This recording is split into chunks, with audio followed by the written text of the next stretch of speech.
চা বাগানে কি এই প্রথমবার চা বাগানে নেমে ছবি তোলা? হ্যাঁ। ভারতবর্ষের সীমানা ছাড়িয়ে আমরা এই মুহূর্তে প্রবেশ করেছি পশুপতি মার্কেটে, যেটা হচ্ছে নেপালের মধ্যে পড়ে। যদি কখনো সুযোগ পান তাহলে কি বাংলাদেশ যাওয়ার ইচ্ছা আছে? হ্যাঁ, ইচ্ছা আছে। দার্জিলিংয়ে বাংলাদেশিদের হোটেল দেওয়া হচ্ছে না। এই ভদ্রলোক কিন্তু তখন গাড়িতে বসছিল, কোথাও নামলো না, যেই জঙ্গল দেখলো ব্যাস ওখানে চলে গেল লস্ট হতে। পাল্টেছে ক্যালেন্ডার, পাল্টেছে সময়, নতুন গল্পের সন্ধানে এবার বেরিয়ে পড়াই যায়। দেখি এই ব্যাপারে আমাদের জুনিয়র কি কয়। বেড়াতে যাবি না থাকবি? বেড়াতে যাবি না থাকবি? থাকবো। দার্জিলিং যাবি না? টয়লেট যাবি না তো? মধুপুরে কি বললো বাবাকে, কি বললো? 29শে ডিসেম্বরের সন্ধে শীতটা বেশ জাঁকিয়ে পড়েছে। শহর বহরমপুর থেকে একটা অটো নিয়ে রওনা দিয়েছি আজিমগঞ্জের পথে। আজ আবারও অনেক বছর পরে আজিমগঞ্জ জংশন থেকে আমার ট্রেন রয়েছে। বহরমপুর থেকে রওনা দিয়ে আজিমগঞ্জ জংশন যখন পৌঁছালাম তখন ঘড়ির কাঁটা সন্ধ্যে 7:30 ঘর ছুঁয়েছে। আর একই সঙ্গে আজিমগঞ্জ জংশনে প্রবেশ করছে train number 13-141 Teesta Torsa express.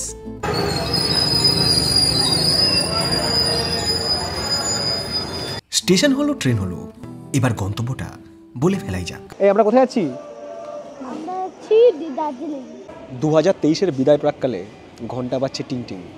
আজ আবারও বেরিয়ে পড়েছি নতুন পথে, গন্তব্য দার্জিলিং। 2024-কে স্বাগত জানাতে কেউ আহারে কেউ বা বাহারে, আর আমি আপনাদের সবাইকে লইয়া যাইব পাহাড়ে। মুহূর্তে আমি রয়েছি আজিমগঞ্জ জংশনে, আর এখানেই আসছে ট্রেন নাম্বার 05640 কলকাতা স্টেশন থেকে শিলচর স্পেশাল এক্সপ্রেস। ট্রেনটা স্টপেজ খাগড়াঘাটে নেই, আজিমগঞ্জে আছে, মানে কাটোয়া ছাড়ার পর আজিমগঞ্জ। তো সেই জন্যই আর কি গুছিয়ে গাছিয়ে চলে এসেছি আজিমগঞ্জ স্টেশনে। একটু স্টেশনের বাইরে বেরিয়েছিলাম, কারণ রাত্রে ট্রেনে তো খাবার খেতে হবে, খাবার তো সাথে আছে। যেটা নেই সেটা হচ্ছে থালা। তো স্টেশন চত্বরে থালা পাওয়া যাবে না, সেটা একটু সন্ধিয়ান ছিলাম। তো এদিক ওদিক ঘুরতে ঘুরতে এখানে বেশ কিছু দোকানপাট রয়েছে, তা সেখান থেকে আর কি থালা পেয়ে গেলাম, নিয়ে নিলাম থালা। আর সেই সাথে স্টেশনের বাইরে থেকে কিনলাম হচ্ছে ডিম পাউরুটি। এখানকার ডিম পাউরুটি 20 টাকা করে নেয়, দারুণ টেস্ট। ঘণ্টাখানেকের অপেক্ষা হলো খতম। হুইসেল বাজিয়ে ট্রেন জানিয়ে দিল তার আগমন। 05640 কলকাতা শিলচর স্পেশাল আজিমগঞ্জ জংশনের 1 নম্বর প্ল্যাটফর্মে আসছে। কিন্তু আমার দুর্ভাগ্য, বা বলা ভালো আমার জেলার দুর্ভাগ্য, এই যে মানে আজিমগঞ্জ জংশনের মতো একটা গুরুত্বপূর্ণ স্টেশন, সেই স্টেশনের যে 1 নম্বর প্ল্যাটফর্ম, এত গুরুত্বপূর্ণ ট্রেন এখান দিয়ে পাস করে, কিন্তু আজ 2023 সালের 29 ডিসেম্বর, মানে 2023 শেষ হতে চললো, মানে কোচ পজিশনের ডিসপ্লেটা আজও পেলো না। মোটামুটি একটা অনুমান করে প্ল্যাটফর্মের মাঝখানে এসে দাঁড়িয়েছি, দেখা যাক কোথায় পড়ছে। এই জার্নিতে আমার কোচ নম্বর হচ্ছে A1 হচ্ছে AC 2 টায়ার। এই পুরো ট্রেনটাতে AC 2 টায়ার কামরা কিন্তু একটাই আছে। আমার টিকিট ওয়েটিং ছিল, মোটামুটি আমি দিন 6 আগে টিকিট কেটেছিলাম। তো আজকে সকালে আর কি SMS এসেছে, টিকিট কিন্তু কনফার্ম হয়ে গেছে। এই ট্রেন জার্নিতে আমাদের লোকোমোটিভ হচ্ছে WAG9।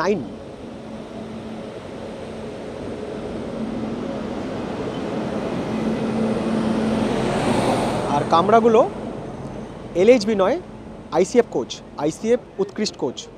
স্পেশাল ট্রেন, একটু ফাঁকা হবে এটাই আশা করছি, বাকিটা ট্রেনে উঠে বুঝতে পারবো।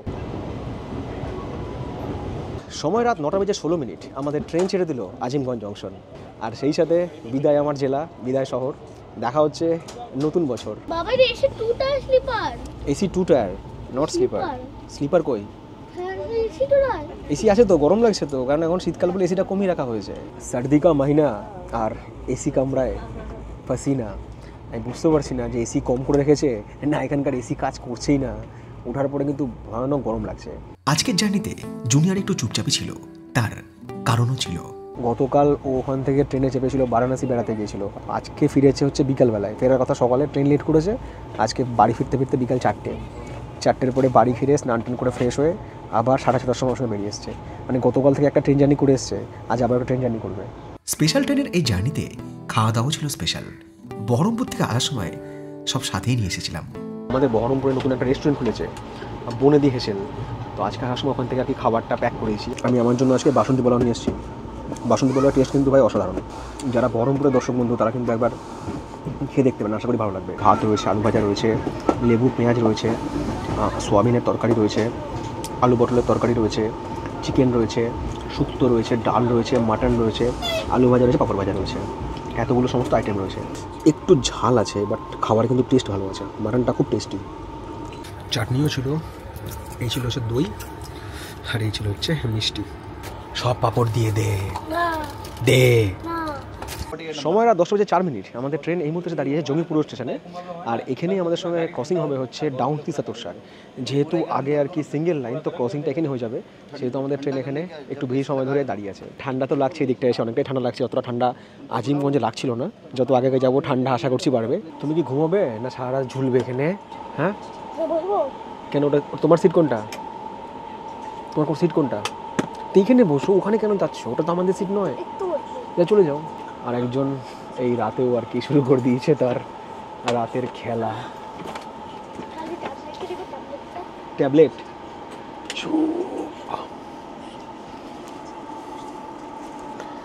এখন নিবে ট্যাবলেট। এই ট্রেনটা কেমন বললে না? এই ট্রেনটা ভালো, বাট এসিটা দেখুন কেমন। এসিটা কেমন না? এসিটা এসিটা হাওয়া আসছে। আর তুমি এসি আছে, আর তুমি যে ওই ট্রেনটা গেছিলে ওর এসিটা কেমন ছিল? এসিটা ভালো ছিল। আর এসিটা একদম কেন কাঁসার এসি লাগছে। এখনও গেম পেয়ে গেছে, এখন গেম নিয়ে আর কি বসে থাকবে। যাই হোক, বিছানাপত্র করা হয়ে গেছে, এবার ঘুমিয়ে পড়তে হবে, কারণ কালকে সকাল থেকে আবারও শুরু হবে আমাদের পাহাড়ে অভিযান। চলে চলে এখানে চলে, জায়গা আছে, শুয়ে পড়। বাবুটা ঘুমিয়ে গেছে। ট্রেন ছেড়ে দিল আমাদের মালদা টাউন স্টেশন। আর সিরিয়াসলি মুর্শিদাবাদের থেকে মালদাতে ঠান্ডা মনে হচ্ছে বেশি লাগছে। 12378 सियालदह को जाने वाली पदातिक एक्सप्रेस 1 नंबर प्लेटफॉर्म पे आ रही है। प्लेटफॉर्म কাল ঘুম হয়েছে? হ্যাঁ হ্যাঁ। হ্যাঁ আর ঘুম পাচ্ছে? হ্যাঁ। না না না না না, আমরা কোথায় যাচ্ছি? দার্জিলিং। আর ট্রেনটা কেমন? ভালো। সময় সকাল 4:57। ট্রেন থেকে নামার পর ঠান্ডা হাওয়ার ঝাপটা বুঝিয়ে দিল আমি পৌঁছে গিয়েছি উত্তরবঙ্গের নিউ জলপাইগুড়িতে। নির্ধারিত সময় থেকে আমাদের ট্রেন মোটামুটি ওই 1.5 ঘন্টা মতো লেট করেছে। যতক্ষণ না গাড়ি আসছে বা ড্রাইভার ফোন করছে সেইটুকু সময় ওয়েট করছি এনজিপি স্টেশনের 1 নম্বর প্ল্যাটফর্মের ওয়েটিং রুমে। এখানে চার্জেস হচ্ছে ঘন্টা পিছু 10 টাকা। আর এটা কিন্তু এসি, আর এর ভেতরে টয়লেট আছে, পরিষ্কার পরিচ্ছন্ন। রাতের কালিমা মুছে দিয়ে লালচে রং ধারণ করলো উত্তরবঙ্গের আকাশ। ভোর হচ্ছে, আর সেই ভোরের আলো ফোটার সাথে সাথেই আমরা বেরিয়ে এলাম এনজিবি স্টেশনের বাইরে, যেখানে গাড়ি নিয়ে অপেক্ষা করছে আমাদের জিমি ভাই। জিমি ভাই আগে 1 বছর আগে আপনারা দেখেছেন যখন আমরা সিটং গিয়েছে না, যখন আমরা সিটং তিনচুলে গেছিলাম তখন জিমি ভাইকে দেখেছেন। তো এবারও আগামী 3 দিন, মানে আজকে হচ্ছে 30 তারিখ, 31 তারিখ, 1 তারিখ, এই 3 দিন কিন্তু আমিও জিমি ভাইয়ের সাথে পুরো দার্জিলিং ঘুরবো, এবং সেই সাথে আপনাদের সঙ্গে আমাদের এই 3 দিনের যে দার্জিলিং ট্যুরের যে আইটিনারি সেটাও শেয়ার করবো, তাই তো জিমি ভাইয়া? আর এখন সময় হচ্ছে সকাল 5:57। তো আমরা এনজিবি থেকে শুরু করলাম আমাদের জার্নি দার্জিলিংয়ের পথে। রাতের অন্ধকার কাটিয়ে আলো ঝলমলে শহর ধীরে ধীরে দিনের আলোয় তার রূপ প্রকাশ করছে। আমরা শিলিগুড়ি শহর পার করছি, আর সেই সাথে ওয়েদার দেখছিলাম আজকে কিন্তু ওয়েদার ফোরকাস্ট যা বলছে তাতে কিন্তু আজকে ওয়েদার ক্লিয়ার থাকবে। দেখুন, এই জংশন থেকে কিন্তু সমস্ত দার্জিলিং, গ্যাংটক সব জায়গায় যাওয়ার শেয়ার গাড়ি, এবং সেই সাথে গ্যাংটক কিংবা শিলিগুড়ি যাওয়ার বাসও কিন্তু এখান থেকে আপনারা পেয়ে যাবেন। এটাকে বলা হচ্ছে শিলিগুড়ি জংশন। তো এই জংশনে এসে আপনারা যেমন দার্জিলিং কিংবা গ্যাংটক যাওয়ার শেয়ার গাড়ি পাবেন, এমনি গাড়িও পাবেন। সেই সাথে কিন্তু বিভিন্ন জায়গায় যাওয়ার বাস, ধরুন কলকাতা যাওয়ার বাস কিংবা বহরমপুর যাওয়ার বাস, সব কিন্তু এখান থেকেই পাওয়া যায়। এনজিপি স্টেশনের বাইরে সেরকম হোটেল হয়তো নেই, কিন্তু এই জংশন চত্বরে এসে কিন্তু আপনারা প্রচুর থাকার হোটেল এবং খাওয়ার হোটেল পাবেন। মানে আমি যতবার শিলিগুড়িতে এসেছি, যতবার স্টে করেছি, আমি কিন্তু জংশনের কাছে এসে স্টে করেছি। আগের ব্লগসে হয়তো আপনারা দেখেছেন, তো সেটা কিন্তু আমি আপনাদেরকে আরও একবার বলে দিলাম।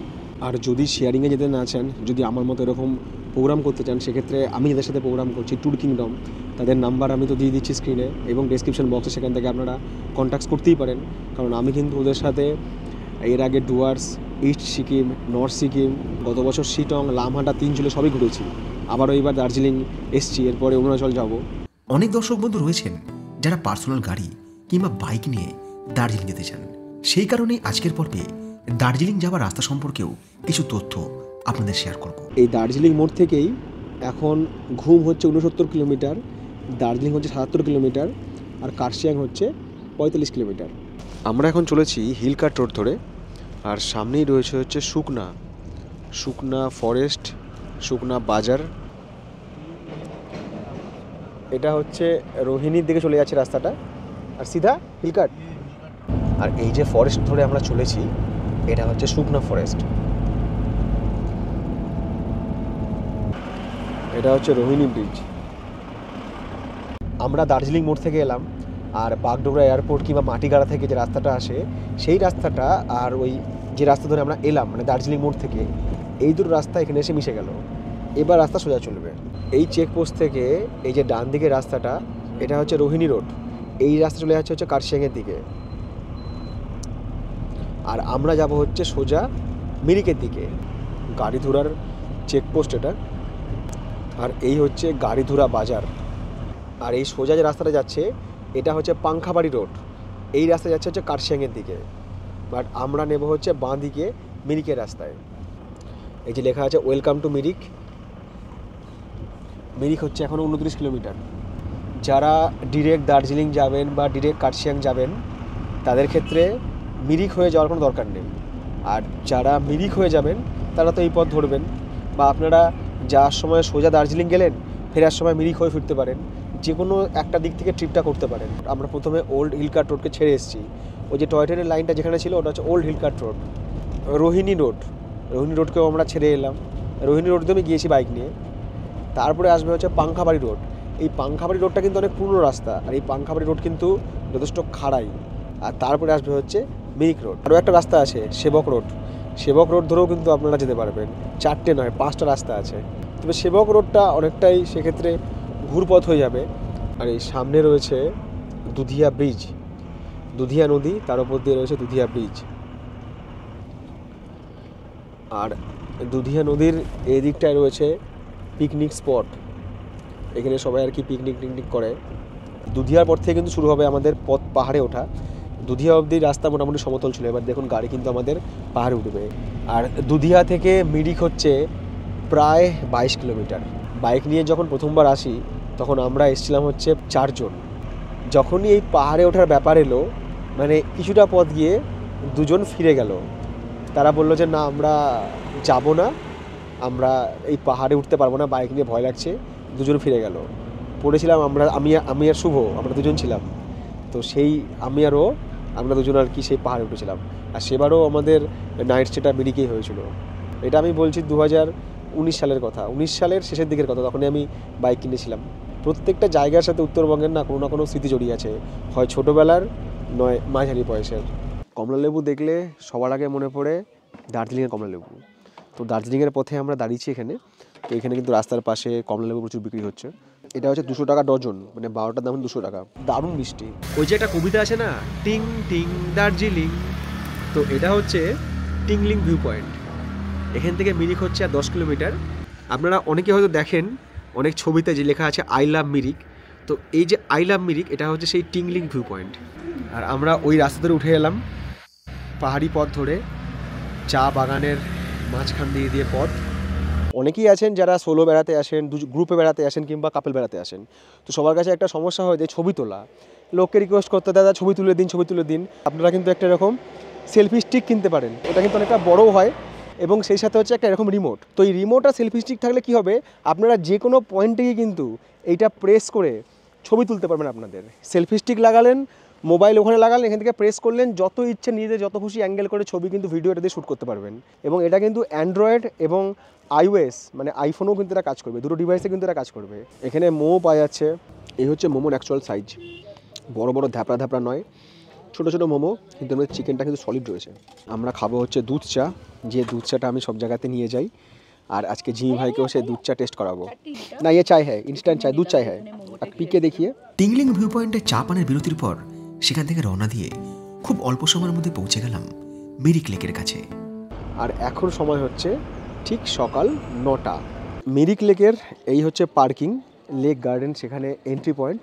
এখানে কিন্তু এন্ট্রি করার জন্য টিকিট লাগবে হচ্ছে 20 টাকা পার পার্সন, এবং এখানে গেট খোলার সময় হচ্ছে সকাল 10টা। এখান থেকে ঘুরে এসে আপনারা এই লেক সংলগ্ন যে এলাকা সেখানে দোকানপাট রয়েছে, এখান থেকে টুকটাক কিছু কেনাকাটা করতে পারেন, এবং সেই সাথে কিন্তু রেস্টুরেন্ট রয়েছে, সেখানে কিছু খাওয়া দাওয়া করতে পারেন। এই হচ্ছে মিরিক লেক, আর সেই মিরিক লেক সংলগ্ন বাগান এবং হচ্ছে পাইন ফরেস্ট। আর এই যে টোটাল এরিয়াটা রয়েছে না, এই টোটাল লেকের আশেপাশে ওইদিকে যে পাইন ফরেস্ট ব্রিজ ধরে ঘুরে আসা টোটাল এরিয়াটা হচ্ছে 3.5 কিলোমিটার।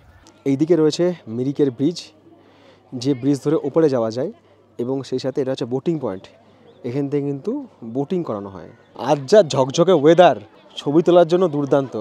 কাঞ্চনজঙ্ঘার ভিউ পেলে জার্নি হবে চূড়ান্ত।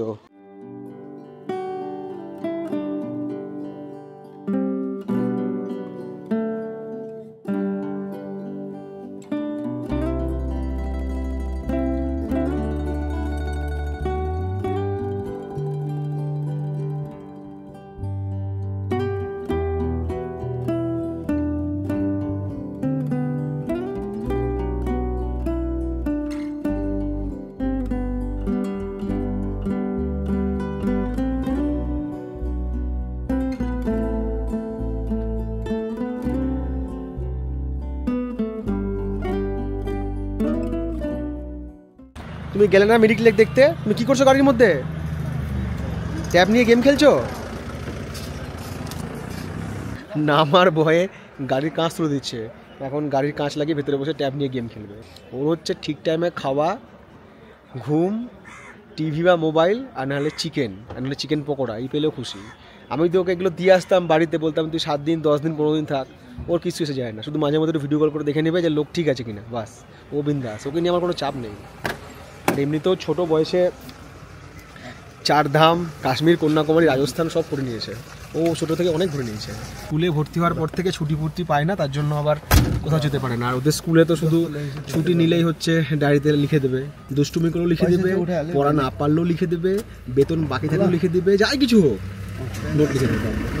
সময় সকাল 10:11। আমরা এই মুহূর্তে পৌঁছে গেছি গোপালধারা টিতে, গোপালধারা টি এস্টেট। চারিদিকে ধাপে ধাপে চাষ করা হয়েছে চা, আর তারই মাঝখান দিয়ে চলে গেছে এরকম পথ, যে পথ ধরে আমরা চলেছি এই গোপালধারা টি এস্টেটের বা চা বাগানের সৌন্দর্য দেখতে।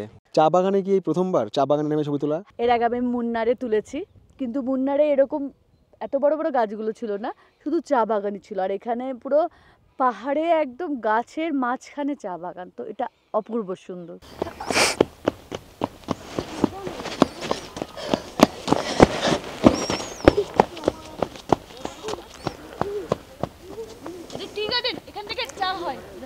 তো এই গোপালধারা টি এস্টেটের সামনে ঘুরতে ঘুরতে পেয়ে গেছি বেশ কিছু বাঙালি দর্শক বন্ধুকে। তাদের মুখ থেকে শুনে নেব যে আজকে এই ঝকঝকে রৌদ্রোজ্জ্বল দিনে তাদের এই দার্জিলিং ঘোরার অভিজ্ঞতা ঠিক কীরকম। এই বছরের শেষ দিনে এসে আমাদের সত্যি পাহাড়ে এসে খুবই ভালো লাগলো। পাহাড় যে এত সুন্দর, পাহাড় দেখে মনে হচ্ছে এখানেই আমরা থেকে যাই, খুব ভালো লাগছে। গোপালধারা টি বাগানে এসে বিশেষ করে আমাদের মন মুগ্ধ হয়ে গেছে, খুব ভালো লাগছে। না, পাহাড়ে তো প্রত্যেক বছরই আসা হয়, হ্যাঁ এবছরে আবার আসা হলো, হ্যাঁ আবার একটা নতুন অভিজ্ঞতা। আমরা দার্জিলিংয়ে 2 দিন ধরে রয়েছিলাম এবং সেখানে কাঞ্চনজঙ্ঘার খুবই সুন্দর ভিউ। তবে এই টাইমটা একটু কনজেস্টেড হয়, কারণ weekend time, Christmas time, new year. আর কিছুদিন পরে এলে আরও বেটার ভিউ, মানে হালকার ওপর ঘোরা যায় এবং ভিড়টা কম হয়, খুব সুন্দর ঘোরা। তবে এখনও মানে ভিউটা দুর্দান্ত। কেমন লাগলো? হ্যাঁ, খুব ভালো লাগলো। কাঞ্চনজঙ্ঘা ভিউ খুব সুন্দর দেখলাম। বাঙালির আবেগের সাথে কিন্তু কাঞ্চনজঙ্ঘা ভীষণভাবে কানেক্টেড, এবং আজকে এই যে রৌদ্রোজ্জ্বল দিন, আজকে কিন্তু কাঞ্চনজঙ্ঘার দর্শন আমিও পেয়েছি। আশা করি আজকে যারা বেরিয়েছেন, যে সমস্ত পর্যটকরা, সবাই কিন্তু একবার না একবার কাঞ্চনজঙ্ঘা দেখা পেয়েছেন। তো ভীষণ ভালো লাগছে, আমরা বছরের শেষটা খুব ভালোভাবে এনজয় করছি এবং সবাইকে সেই সাথে উইশ করছি 2024 সাল খুব ভালো কাটুক সবার, সবাই খুব ভালো থাকুক, খুব মজা করুক, খুব বেড়াক। তোর ভিডিও করবো একটু করি, সরি ভুল হয়ে গেছে। চা বাগানের পাশে বসে চায়ের দোকান থেকে চা খাওয়ার যে মজা, সেটা একমাত্র চা প্রেমীরাই জানে। 2200 টাকা কিলো, 900 টাকা কিলো, গ্রিন টি 1400 টাকা কিলো, মশালা টি হচ্ছে 1200 টাকা কিলো, বিভিন্ন দামের এখানে চা বিক্রি হচ্ছে। চা নিলা কত টাকা? লেগ গেল 300 টাকার চুনা। 2 রাত বা 3 রাত দার্জিলিং ভ্রমণ পরিকল্পনায় আপনারা একটা রাত এই গোপালধারা টি এস্টেটের আশেপাশেও রাত্রিবাস করতে পারেন। আমি যার সাথে প্রোগ্রাম করেছি তাদের সাথে যদি আপনারাও প্রোগ্রাম করেন এবং আপনারা যদি থাকতে চান এই টি গার্ডেনে এখানে এসে, তাহলে কিন্তু কথা বলে নেবেন যে আমরা এখানে থাকবো, সেই হিসেবে কিন্তু আপনারা প্রোগ্রামটাকে সাজাবেন। একা একা থাকতে ভয় পাবেন না তো? তাহলে আমি ঘুরে আসি। গোপালধারা টি এস্টেট থেকে আমরা এই মুহূর্তে চলেছি পশুপতি মার্কেটের দিকে, এই রাস্তাতেই পড়বে। কিন্তু তার আগে এখানে একটা লোকাল পয়েন্ট আছে। এই লোকাল পয়েন্টটার নাম হচ্ছে, পয়েন্ট বলা ভুল, বলো পাহাড় আছে, এটার নাম হচ্ছে গুফা পাতাল। তো সেই গুফা পাতালে যে পাহাড়টা রয়েছে না, এটা হচ্ছে নেপালের পাহাড় বলে এটাকে। এই গুফা পাতাল পাহাড়টার বিশেষত্ব হচ্ছে এখান থেকে সানরাইজ এবং সানসেট কিন্তু খুব ভালো দেখা যায়। আর এরই সূত্র ধরে বলে দিই, যারা গোপালধারাতে থাকছেন, রাত্রিবাস করছেন, সেই গোপালধারাতে কিন্তু এই জায়গাটা খুবই কাছে। তো আপনারা কিন্তু ওখানে থাকলে মানে ধরুন বিকাল বিকাল পৌঁছালেন, সেক্ষেত্রে কিন্তু আপনারা এখানকার সানসেটটাও দেখতে পাবেন। আবার পরের দিন সকালে যখন গোপালধারা থেকে আপনারা দার্জিলিংয়ের দিকে যাচ্ছেন এই রাস্তা ধরেই, তখন কিন্তু এই পাহাড়ে উঠে সানরাইজটা দেখে নিতে পারেন। আচ্ছা, নেপালের যে ইলাম ডিস্ট্রিক্ট সেখানে এই জায়গাটা পড়ে। এইরকম রাস্তা, আর ওখানটা ভিউ পয়েন্ট করা আছে। এই ভিউ পয়েন্টে কিন্তু টিকিট আছে। এখানে টিকিট প্রাইস হচ্ছে 20 টাকা পার পারসন। দেখুন নেপালের জায়গা, ওই জন্য হিন্দিতে লেখা। সকালে সানরাইজ এখান থেকে দেখা যাবে, আর বৈকালে সানসেট ওখান থেকে। এই হচ্ছে সেই পয়েন্ট। ওই দেখুন দূরে দেখা যাচ্ছে কাঞ্চনজঙ্ঘা। একটু আগেও ক্লিয়ার ছিল, কিন্তু এখন যেহেতু বললাম না মেঘ চলে এসছে, ওই জন্য ঝাপসা হয়ে গেছে। পাহাড়ে এরকম একটা ভ্যালি, দুর্ধর্ষ, জাস্ট দেখুন সামনের ভিউটা। এখান থেকে দার্জিলিং হচ্ছে 29 কিলোমিটার, সান্দাকুফু 47, আর সীমানা হচ্ছে 6.4। কোনো ট্যুরিস্ট পয়েন্টে এতটাও ভিড় নেই, এই ট্যুরিস্ট পয়েন্টে যা ভিড়, কারণ ভিড় সবসময় মার্কেটেই হয়। এই ট্যুরিস্ট পয়েন্টের নামও হচ্ছে পশুপতি মার্কেট। ভারতবর্ষের সীমানা ছাড়িয়ে আমরা এই মুহূর্তে প্রবেশ করেছি পশুপতি মার্কেটে, যেটা হচ্ছে নেপালের মধ্যে পড়ে।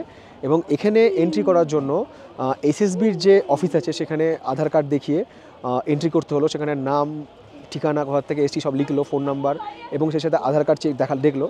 এবং তারপরে ওয়েস্ট বেঙ্গল যে পুলিশ আছে, সেই ওয়েস্ট বেঙ্গল পুলিশের যে চেক পয়েন্ট আছে সেখানে কিন্তু আমাদেরকে একইভাবে এন্ট্রি করতে হলো, 2 জায়গায় এন্ট্রি করতে হবে। নেপালে প্রবেশ করার পর সেখান থেকে পশুপতি মার্কেট আরও 1.5 কিলোমিটার। এই 1.5 কিলোমিটার রাস্তা যাওয়ার জন্য লোকাল গাড়ি পাওয়া যাচ্ছে। তবে যদি আপনারা মার্কেটে যেতে না চান, তাহলে এই সীমান্তে দাঁড়িয়ে বেশ কিছু ফটোগ্রাফি করার সাথে টুকটাক কেনাকাটাও করতে পারবেন। এখান থেকে টুপি নিতে পারবেন, সেই সাথে এখানে চকলেট বিক্রি হচ্ছে, চকলেট নিতে পারবেন। আর এই চকলেটের প্যাকেট নিলে হচ্ছে 20 টাকা করে। দেখুন এখানে কত রকম চকলেট আছে। এখানে অরেঞ্জ ফ্লেভার আছে, ভুট্টা আছে, আরও কী সব আছে। এখান থেকে আমরা গাড়ি নিলাম, যে গাড়ি করে আমরা যাবো হচ্ছে মার্কেটে। অনেকের মনে একটা প্রশ্ন থাকতে পারে যে নেপালে যখন আমরা প্রবেশ করেছি, তাহলে নেপালের রাজধানী কাঠমান্ডু এখান থেকে কত কিলোমিটার দূরে। তাদের জন্য বলে রাখি, এই জায়গা থেকে নেপালের রাজধানী কাঠমান্ডু হচ্ছে প্রায় 650 কিলোমিটার। তো এখান থেকে একটা বাস যায়, একটা বেলা 12টার সময়, একটা বেলা 1টার সময়। এখানেই বাসের কাউন্টার রয়েছে। তো সেই কাউন্টার থেকে কিন্তু আপনার টিকিট কেটে, যদি আপনাদের মন চায় যে নেপাল যাব, তো 650 কিলোমিটার বাস জার্নি করব, তো করে নিতেই পারেন। পশুপতি টেম্পল এখানেই হচ্ছে আমাদের ড্রপিং এরিয়া। গাড়ি এখানে আমাদেরকে ড্রপ করলো এবং এর সাথে একটা টোকেন দিল। এই টোকেনটা দেখিয়ে কিন্তু আমরা ফিরতে পারবো যে কোনো গাড়ি ধরে। মানে যে গাড়িতে এলাম সেই গাড়িতে যে ফিরতে হবে এটা কোনো দরকার, এটা কোনো মানে না, যে কোনো গাড়িতে ফিরতে পারবেন, শুধু টোকেন দেখাতে হবে। আর এই যে যাতায়াতের জন্য লাগবে হচ্ছে পার গাড়ি 300 টাকা। নেপালের কাঠমান্ডুতে তো পশুপতি মন্দির রয়েছে, আর এটা হচ্ছে তারই ছোট সংস্করণ। শিবের সবসময় অর্ধ পরিক্রমা হয়, পূর্ণ পরিক্রমা হয় না, ওই জন্য জায়গাটা ঘেরা আছে। মথুরা বৃন্দাবনে গিয়ে আমি একটু শিখেছি যে কোন ঠাকুরকে কীভাবে প্রণাম করতে হয়, কোন ঠাকুরের কীভাবে পরিক্রমা হয়। ও কারেন্সি ডিফারেন্স আছে বলে সস্তা। কোথায় নেল পালিশ কত বলছে? 50 টাকা করে নেল পালিশ। অধিকাংশ মহিলাদের যে জিনিসটা সবথেকে বেশি আকর্ষণ করে, সবার জন্য বলছি না, অধিকাংশ, হ্যাঁ, তাদের হচ্ছে কসমেটিক্স। তো কসমেটিক্স এখানে সস্তায় পাওয়া যায়। ওই দেখুন ছাতাও বিক্রি হচ্ছে, চাইলে আপনারা সেই ছাতাগুলো কিনতে পারেন। যারা নেপালের কয়েন সংগ্রহ করতে চান তারা এখান থেকে কয়েন নিতে পারেন। যারা নেপালের টাকা নিতে চান, নেপাল টাকা, ইয়ে অরিজিনাল হ্যাঁ না? এই দেখুন এটা হচ্ছে 5 রুপাইয়া, নেপালের 5 রুপাইয়া কয়েন রয়েছে। এটা হচ্ছে নেপালের 50 টাকা। ব্যাগ রয়েছে, টুপি রয়েছে, মেয়েদেরও সাইড ব্যাগ রয়েছে, তো ব্যাগও কিন্তু আপনারা নিতে পারেন। আর সেই সঙ্গে প্রিয়জনকে যদি উপহার দিতে চান, ছোটো ছোটো সব পুতুল রয়েছে, চাবির রিং রয়েছে, শোপিস রয়েছে। উপহার নেওয়ার সময় একটু ভাবতে হবে, হ্যাঁ, কে প্রিয়জন আর কার আপনি প্রয়োজন। তবে যেসব দর্শক বন্ধুরা মনে করছেন যে আপনারা দার্জিলিং থেকে শপিং করবেন, তাদের জন্য আমার পরামর্শ আপনারা শপিংটা এখান থেকেই করুন। কারণ অভিজ্ঞতা বলে যে দার্জিলিংয়ের থেকে কিন্তু এই জায়গায় জিনিসপত্রের দাম তুলনামূলক কম হবে। কি কিনলে এখান থেকে? আমি একটা সাইড ব্যাগ নিলাম এখান থেকে, বেশ ভালো, সস্তা এখানে খুব। আচ্ছা, এখানে যে পেমেন্ট করলে, এটা তো নেপাল, অন্য দেশ, তা কীভাবে পেমেন্ট করলে? ভারতীয় টাকায় চললো? রিজনেবল দাম আছে। ভাইরা আর কি সাইড ব্যাগ কিনেছে। তোমরা কোথা থেকে এসছো? কলকাতা থেকে এসছো। কেমন লাগছে? ভালো লাগছে, খুব ভালো। যে আমি তো রিসেন্ট বাংলাদেশ ট্রিপ করে এলাম, ওনারা বলছিলেন যে বাংলাদেশের ভিডিও দেখেছেন, কীরকম লেগেছে আপনাদের বাংলাদেশের ভিডিও? ভালোই লেগেছে, বাংলাদেশের ভিডিও খুবই ভালো। যদি কখনো সুযোগ পান তাহলে কি বাংলাদেশ যাওয়ার ইচ্ছা আছে? হ্যাঁ, ইচ্ছা আছে। এই মার্কেটে ঘুরবে? কোথায় যাবে? কেন, হোটেলে কি করবে? মজা। একটু ঘুরি। পশুপতি মার্কেট থেকে আমরা যে সীমানার দিকে চলেছি, এই রাস্তাটার সবথেকে ভালো দিক এই পাইন ফরেস্টগুলো। এর আগে যখন এসেছিলাম 1-2 বার, তো দেখছিলাম মেঘগুলো আসছে রাস্তার ওপর দিয়ে, সব সাদা হয়ে যাচ্ছে, তারপর মেঘগুলো গিয়ে জমা হচ্ছে এরকম সব পাইন গাছের ফাঁকে ফাঁকে। আর এই পাইন গাছের ফাঁকে সূর্যের আলো প্রায় পৌঁছায় না বললেই চলে। তো এখানে কিন্তু তখন মেঘ তার রাজত্ব বিস্তার করে। পথ চলতে চলতে অবশেষে আমরা এসে পৌঁছেছি এই মুহূর্তে সীমানা ভিউ পয়েন্টে। এখান থেকে নেপাল সীমান্ত হচ্ছে 0 কিলোমিটার। এখানে রয়েছে সীমানা ভিউ পয়েন্ট এবং সেই সাথে সীমানা বাজার। সীমানা যে ভিউ পয়েন্ট সেটা কিন্তু হচ্ছে সানসেট পয়েন্ট। সানসেট হবে এইদিকে এবং সামনে ওইদিকে রয়েছে মানেভঞ্জন, আর এইদিকে রয়েছে মাউন্ট কাঞ্চনজঙ্ঘা। কাঞ্চনজঙ্ঘার ভিউ পাওয়ার জন্য কিন্তু পর্যটকরা সবাই ক্যামেরা হাতে, কেউ দূরবীন হাতে ওয়েট করছে। আর এই মেঘগুলো কোথার থেকে উড়ে উড়ে এসে আকাশে জমে আমাদের সাথে আমাদের কাঞ্চনজঙ্ঘার দৃষ্টি বিনিময়কে আর কি আটকিয়ে দিচ্ছে। আর এই জায়গায় দাঁড়িয়ে এক কাপ কফি হোক কাঞ্চনজঙ্ঘাকে সাথে নিয়ে। ভারতবর্ষের এরকম অনেক জায়গায় যেখানে হিল স্টেশন রয়েছে, কিন্তু আমাদের উত্তরবঙ্গ এমন একটা জায়গা যেখানে প্রাকৃতিক সৌন্দর্য সব দিক থেকে রয়েছে। এখানে যেমন কাঞ্চনজঙ্ঘাও পাবেন, এখানে পাইনের ফরেস্টও পাবেন, এখানে পাহাড়ও পাবেন, এখানে জিগজ্যাগ রোডও পাবেন, সব কিছু রয়েছে এই উত্তরবঙ্গ আর সিকিম মিলিয়ে। কাজে এই জায়গাতে আমরা যদি বছরে একাধিকবার আসি তাও কখনো আমাদের চোখ ক্লান্ত হয় না, কখনো মনে এই চিন্তাটা আসে না যে ধূর একই জায়গায় যাব না। সীমানা ভিউ পয়েন্টের পাশেও কিন্তু এরকম একটা মার্কেট রয়েছে যেখানেও অনেক জিনিসপত্র বিক্রি হচ্ছে, শীতের পোশাক বিক্রি হচ্ছে। আর এখানেও বেশ কিছু দোকানপাট রয়েছে যেখান থেকে চা, কফি, ম্যাগি, টুকটাক খাবার দাবার পাওয়া যাবে। কেমন লাগছে দার্জিলিং? খুব ভালো, খুব সুন্দর। কেমন ভিউ পেয়েছেন? খুব অসাম। সমুদ্রপৃষ্ঠ থেকে আমরা এই মুহূর্তে রয়েছি প্রায় 7200 ফুট উচ্চতায়। আর এই 7200 ফুট উচ্চতায় এই মুহূর্তে যে জায়গাতে আমরা রয়েছি এটা হচ্ছে জোরপোখরি। এই হচ্ছে জোরপোখরির ন্যাচারাল লেক। এই যে মেঘগুলো উড়ে উড়ে যাচ্ছে লেকের ওপর দিয়ে, আর এই যে লেকের জলে হাঁস চড়ে বেড়াচ্ছে এই ঠান্ডার মধ্যে, কত সুন্দর দেখুন। আর ওখানেও কিন্তু রয়েছে একটা ভিউ পয়েন্ট। বাড়িতে থাকতে থাকতে কিংবা কাজ করতে করতে জীবন যখন কখনো বোরিং হয়ে যায়, যখন খুব ইচ্ছা করে একটু যদি মেঘের ছোঁয়া পেতাম, যদি মেঘ একটু আমাকে ছুঁয়ে দিত, তাই সেরকম যখন ইচ্ছে করবে তখন এখানে চলে আসতে পারেন। এখান থেকেও কিন্তু কাঞ্চনজঙ্ঘার খুব সুন্দর ভিউ আপনারা পেয়ে যাবেন। ঠান্ডা পুরো কাঁপিয়ে দিচ্ছে, ঠান্ডা পুরো ফাটিয়ে দিচ্ছে। ঠান্ডার সঙ্গে দাঁতে দাঁত চেপে লড়াই করতে করতে এই যে চারিদিকে মেঘের মধ্যে দিয়ে হেঁটে চলেছি, শিরশির করছে গা হাত পা ঠান্ডাতে, এর একটা আলাদা কিন্তু মজাই আছে। জোরপোখরি থেকে আমাদের পরের গন্তব্য হচ্ছে লেপচা জগৎ। তো আমরা একটু আগেই দাঁড়িয়েছি, লেপচা জগতের একটু আগেই দাঁড়িয়েছি। তো এখানে দাঁড়িয়েই আমরা সেই ভিউটা নিচ্ছি এবং প্রকৃতিকে অনুভব করছি নিজের মনে, নিজের প্রাণে, নিজের শরীরে। জাস্ট চোখ বন্ধ করে ফিল করুন এই জঙ্গলের আদিম নিস্তব্ধতা এবং সেই সাথে এই যে গাছের ফাঁকে ফাঁকে সব মেঘগুলো জমে আছে, কেমন একটা গা শিরশিরানির ব্যাপার, সেটাকে জাস্ট অনুভব করুন। প্রাণ ভরে নিঃশ্বাস নিন।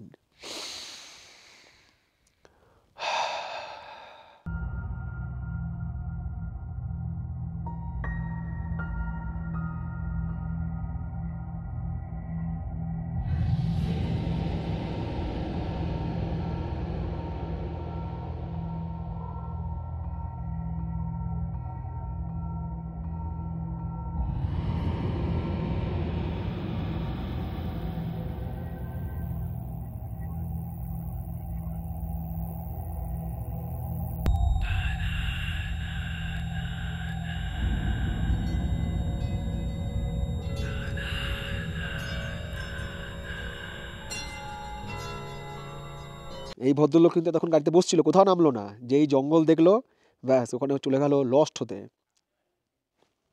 চলে এসো, চলে এসো, লেপার থাকতে পারে। জোরপোখরি, তারপরে হচ্ছে সুখিয়া পোখরি, সীমানা, লেপচা জগৎ, এই যে রাস্তাটা, এইসব জায়গায় কিন্তু লেপার থাকে শুনেছি। জঙ্গলে দিনের বেলা গেলেন, ফটো সেশন করলেন ঠিকই আছে, রাত্রে বা সন্ধ্যাবেলায় না যাওয়ার চেষ্টা করবেন। সামনে রয়েছে সুখিয়া পুকুরি ভিউ পয়েন্ট, প্রচুর মেঘে ঢাকা। এখানে হোমস্টে রয়েছে বেশ কিছু।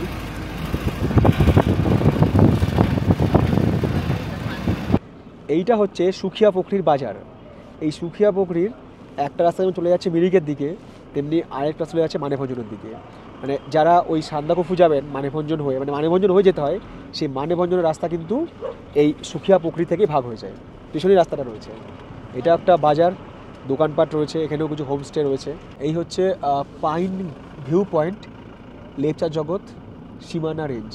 এই লেপচা জগতেও রয়েছে প্রচুর হোমস্টে, পাইন ফরেস্ট এবং এখান থেকেও কাঞ্চনজঙ্ঘার খুব ভালো ভিউ পাওয়া যায়। এই লেপচা জগৎ থেকে ঘুম হচ্ছে আরও 9 কিলোমিটার। এই হচ্ছে ঘুম স্টেশন। সোজা রাস্তা চলে যাচ্ছে হচ্ছে কুর্শিয়াংয়ের দিকে বা কার্শিয়াংয়ের দিকে, আর বাঁ দিকে যে রাস্তা আমরা ধরবো সেটা যাবে হচ্ছে দার্জিলিংয়ের দিকে।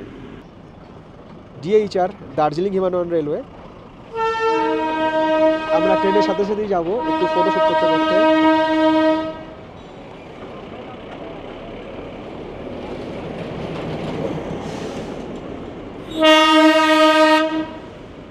ঘুম থেকে দার্জিলিং যাওয়ার পথে আপনারা অন দ্য ওয়েতে দেখতে পারেন এই হচ্ছে ঘুম মোনাস্ট্রি।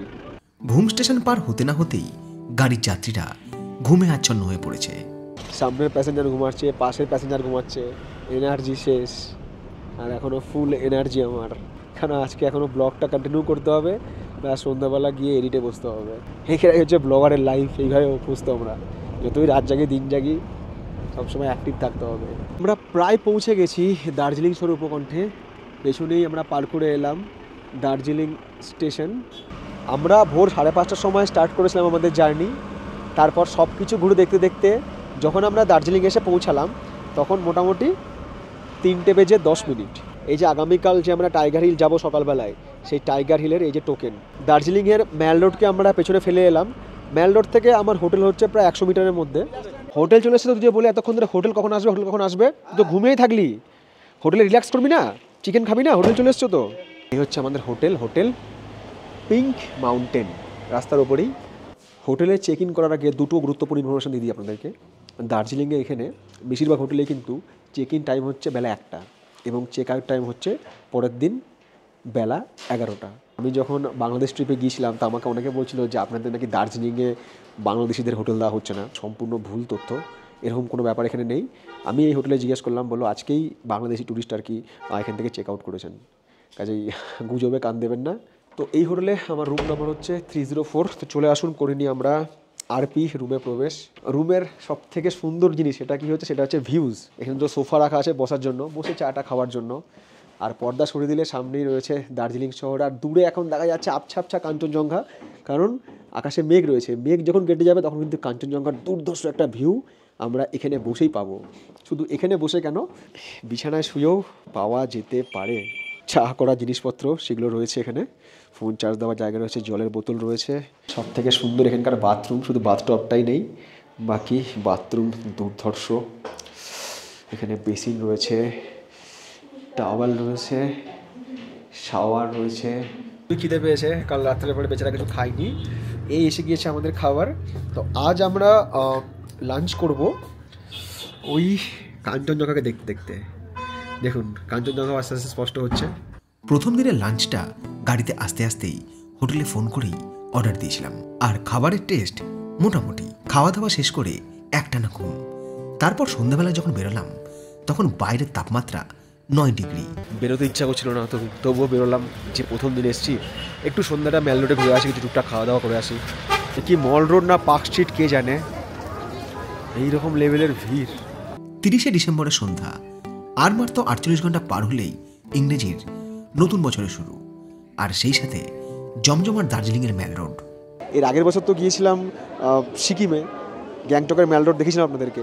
আর এবার দেখুন বছরের প্রায় শেষ দিনে এসে দার্জিলিংয়ের যে ম্যাল রোড, তার ভিড় কীরকম। মানে এক ঝলক দেখলে বোঝা যাবে না যে আমরা দুর্গাপুজোয় বেরিয়েছি নাকি পার্ক স্ট্রিটে ঘুরছি, না এটা ম্যাল রোড। আর সেই সাথে বিক্রি হচ্ছে নানা রকম সমস্ত খাবার, চাউমিন, মোমো, চিকেনের আইটেম, কত কিছু। আর সেখান থেকে ভেসে আসছে কত সুন্দর খাবারের সুঘ্রাণ। এদিকে সব বিক্রি হচ্ছে চায়ের পাতা, লোভনীয় খাবার দাবার, ফাস্টফুড। অবশ্যই এগুলোকে দেখে জিভকে কন্ট্রোল করা মুশকিল। আর এই সন্ধ্যেবেলায় যখন আলোগুলো জ্বলে যায় না, এই রাস্তা যেন বেশি চকচক করে। আর এই আলোর ঝলকানি পর্যটকদের আরও বেশি আকর্ষণ করে। দার্জিলিং বেড়াতে এসে 90% টুরিস্ট হয়তো শীতের পোশাক কিনেই এখান থেকে। দেখুন কত রকম শীতের পোশাক বিক্রি হচ্ছে। শাল আছে, সোয়েটার আছে, কার্ডিগান আছে, জ্যাকেট আছে, উইন্ডচিটার আছে। আমাদের জুনিয়র কি একটা খেলনা কিনেছে, জুনিয়রের খেলনাটা একটু আমরা দেখে নিই। ফুফু এমন করে তুই বসে নিজেকে চিঠি দেখতেই পাচ্ছে না।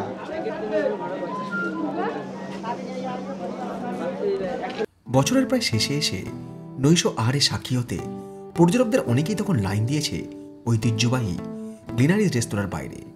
আর অনেকেই ব্যস্ত রয়েছে কেনাকাটা করতে। এখানে এক চাউমিন রয়েছে 50 টাকা প্লেট।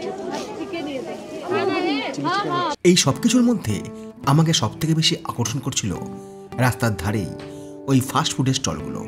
শৈল শহরে শীতের সন্ধ্যায় সেই গরম গরম চাউমিনের স্বাদ না ভুলতে পারার মতো।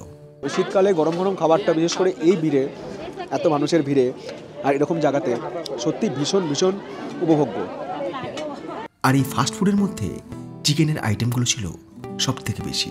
প্রায় 8:30 বাজতে চললো। এখন মেল রোডের অধিকাংশ দোকানপাট আস্তে আস্তে বন্ধ হচ্ছে এবং সেই সাথে ভিড়টা একটু কমে গেছে। যখন শুরুতে শুরু করেছিলাম ভিড় কিন্তু এখানে মারাত্মক ছিল। আজকে এত ঠান্ডা, টেম্পারেচার 9 ডিগ্রি, কিন্তু ঠান্ডাও কিন্তু বাঙালির মানে দার্জিলিংয়ের মেল রোড বেড়ানোর ইচ্ছে শক্তিকে এক ফোঁটাও নড়াতে পারেনি। লোকে আজকে এখানে ফাটে এনজয় করেছে। আমারও মোটামুটি আসবো না আসবো করে ঘন্টাখানে ঘোরা হয়ে গেল, টুকটাক কেনাকাটা, টুকটাক খাওয়া দাওয়া হলো। দেখুন ক্রিসমাস উপলক্ষে এই চার্চকে কত সুন্দর করে সাজানো হয়েছে, আর ঘড়িটাও কত সুন্দর লাগছে। একটা আলাদাই নস্টালজিক ফিলিংস। এখানেও দাঁড়িয়ে সমস্ত পর্যটকরা আর কি ফটো সেশন করছে। আশা করছি আপনাদের এই ব্লগস ভালো লেগেছে। ভিডিও যদি ভালো লাগে ভিডিওকে লাইক করবেন, শেয়ার করবেন, আর নতুন করে কিছু বলার নেই, সঙ্গে থাকবেন। আরও নতুন নতুন অভিজ্ঞতা আপনাদের সঙ্গে শেয়ার করব দার্জিলিংয়ের পরবর্তী এবং তার পরবর্তী পর্বে। সবাই tata, love you, good night.